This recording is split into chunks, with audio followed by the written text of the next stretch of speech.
nessa ida e vinda, quando que você falou, sempre quis cantar, sempre gostei disso, tem a história das vacas maravilhosas, mas você sempre quis pra esse lado de cantar na igreja, ou você queria cantar, tentou fora, não tentou, sempre tava ali dentro da igreja? Eu sabia que eu gostava de música, mas eu não sabia pra que lado eu ia, sabe? E é muito interessante porque, como eu nasci na igreja, eu costumo falar que a galera que nasceu na igreja, em algum momento a gente precisa ter um encontro com Deus, sabe? Sim, Porque quem vem de fora, putz, tive um encontro com Deus. Veio com o encontro. Agora, pra mim que nasceu na igreja, não sei vocês se nasceram na igreja, mas eu nasci na igreja, então, e filha de pastor, então eu tava acostumada a viver a experiência com Deus dos meus pais. Nossa, é isso mesmo, é a minha história, ontem, é isso mesmo. É É o Deus dos seus pais. Exato. Então, eu precisei viver a minha própria experiência com Deus, sabe? Foi quando eu tinha uns 15, 16 anos, que foi quando eu comecei a ter minhas próprias experiências com Deus. Entender, assim, que aquilo não era só uma voz, sabe? Não era só, eu gosto de música. Tinha algo além, sabe? Tinha um ministério que o Senhor tinha pra mim nesse sentido. E aí eu comecei a sonhar com o meu ministério, a entender que era dentro da igreja, sabe? Sabe o que eu também vejo?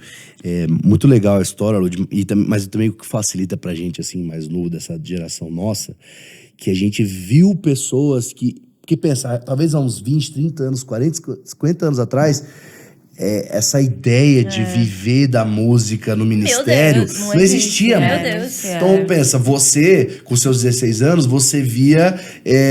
Ana Paula, vamos dar um exemplo, né? Então, você começa a ver, então é possível. Começa a ver, então é possível. Então existe um chamado pra isso, né? Não é só, tipo, eu vou ficar cantando na minha igreja, e se Deus chamou pra isso, não tem problema nenhum. Mas então você começa a ter mais agora noção. Por isso que é fácil você com 16 anos já ter essa noção. Mas era um lugar muito difícil também, porque eu vejo que a internet, ela facilitou hoje você conhecer novas pessoas, novas vozes, novas músicas. Mas antigamente a gente tinha acesso a Ana Paula Valadão, Nível Soares, Ademar de Campos. Isso. E era uma coisa, tipo assim, uma bolha infurável, entendeu? Era difícil você chegar num lugar assim, sabe? Mas, pra mim, que tive essas pessoas como referência, assim, passou a ser um sonho mesmo. Demais. Viver da música. Sempre foi uma coisa muito utópica pra mim, viver da música. E daí você pensava, meu ministério é dentro da igreja. Então é isso, eu vou cantar na igreja. Exato. Ainda mais no interior, né? Muito, tanto é que eu tentei fazer 3 faculdades. Eu tentei fazer 3 faculdades que não tem nada a ver uma com a outra. Vai, conta pra gente. Tá, eu tentei primeiro pedagogia. Saí do colegial, não sabia o que eu ia fazer. Eu falava, eu gosto de música, mas, né, não tá rolando. Então, o que eu faço, mãe? Filha, tem uma faculdade de pedagogia aqui na nossa cidade. Faz aqui, porque daí você não precisa sair. Beleza, fiz um semestre e não rolou. Eu definitivamente não nasci pra ser a tia das crianças. E aí, beleza, fui pra direito. Um semestre de direito. Também não rolou. Aí, terceiro curso foi moda. E aí você Eu amo curte, moda, mas eu não consegui... Já na faculdade de moda, eu já tinha algumas coisas gravadas. Então, eu já tava, assim, viajando e eu não consegui conciliar com a faculdade. Então, você estava começando a fazer itinerante já. Eu super faria de novo a faculdade. Mas Sim, não rolou faria naquele também. tempo, não rolou de eu conciliar as duas coisas, sabe? Mas sempre foi uma coisa muito utópica pra mim viver de música. Eu nem tinha acesso a isso. Quando eu Mas tinha... você fazia as faculdades por quê? Porque você, tipo assim, vou ter um backup. Vou, Se não der certo isso aqui, se não der porque você já certo. tava tentando. Claro, certeza, se não der certo, eu tenho um diploma que eu vou por essa linha, entendeu? E quando foi que você começou a viajar, então? Que você falou que daí você começou a fazer as primeiras agendas durante a Eu gravei um CD com 10 anos. Eu gravei um CD pentecostal com 10 anos. Gente, para. A internet não tem acesso, graças a Deus. Não! Cadê? Não tem no YouTube, não adianta procurar. Porque os meus amigos já procuraram e não acharam, graças a Deus. É que assim, meus pais me inscreveram num festival. Acho que eu nunca contei isso, né? Lugar nenhum. Eles me inscreveram num festival de música que ia rolar lá perto da nossa cidade. E na época...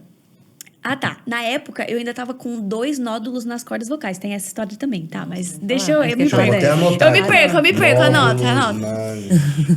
Fiz o festival, eu e minha mãe. Minha mãe também é professora de canto. Ajudou A gente também, ajudou, né? ajudou. Minha mãe canta, ministra louvor lá na igreja também. E aí, fomos nós duas, eu ganhei em primeiro e minha mãe em segundo. E o primeiro lugar... Nossa, que humilhação, Desculpa, mãe. mano. Um beijo. Desculpa, mãe. O primeiro lugar era um CD, gravação de CD. E o segundo era um... Gente, eles bancavam Um beijo, um gravação. abraço. Um beijo, um abraço.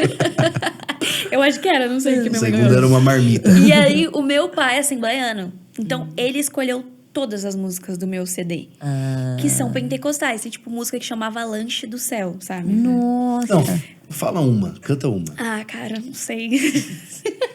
Não, tudo bem. Lanche do Avalanche, não, Céu. eu canto. Porque Avalanche do Céu é muito Ah, legal. avalanche. Avalanche do Olha o céu. gordo. Eu pensei, lanche do céu, velho.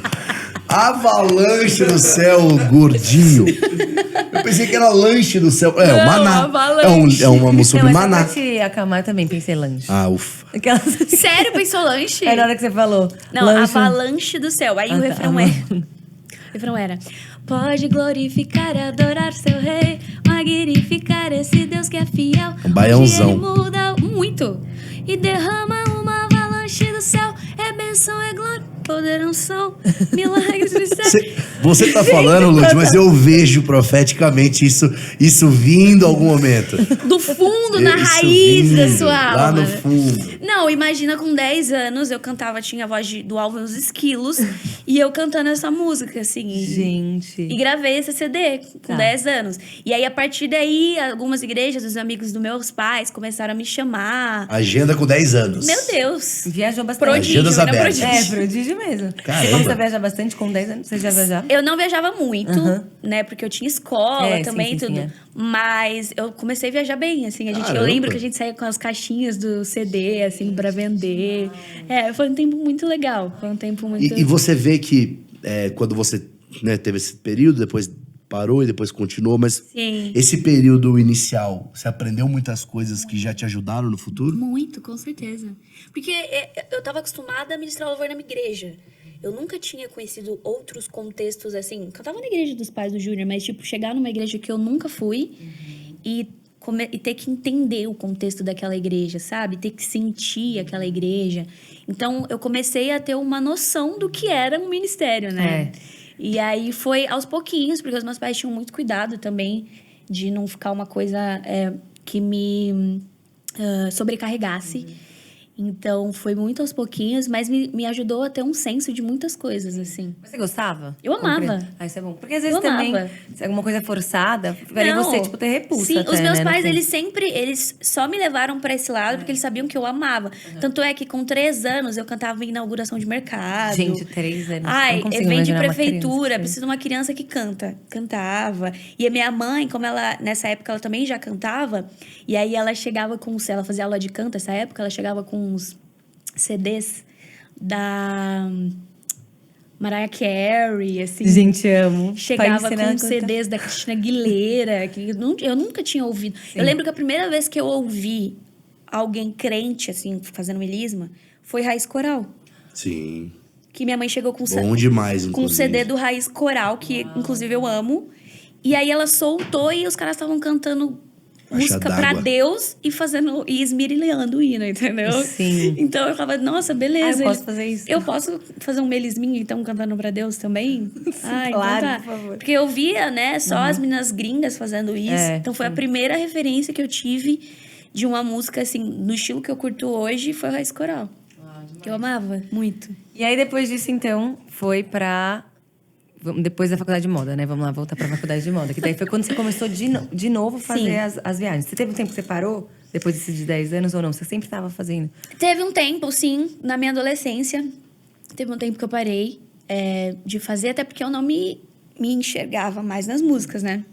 Pentecostal, tipo, não tinha mais nada a ver comigo. Então, eu parei de viajar cantando essas músicas. Eu ficava só na igreja. E foi o período também que eu comecei a ter minhas próprias experiências com Deus, sabe? As próprias canções. Minhas próprias canções. Então, foi um tempo muito meu com Deus, assim. Uma vez um amigo nosso, um pastor, ele entregou uma palavra que fez muito sentido. Ele falou, Lud, Deus estava te escondendo, sabe? Então, todo esse período que a gente morou em Auriflama, São João de Iracema, Pereira Barreto, eu vejo que foi um período que o Senhor me escondeu para me ensinar muita coisa, sabe?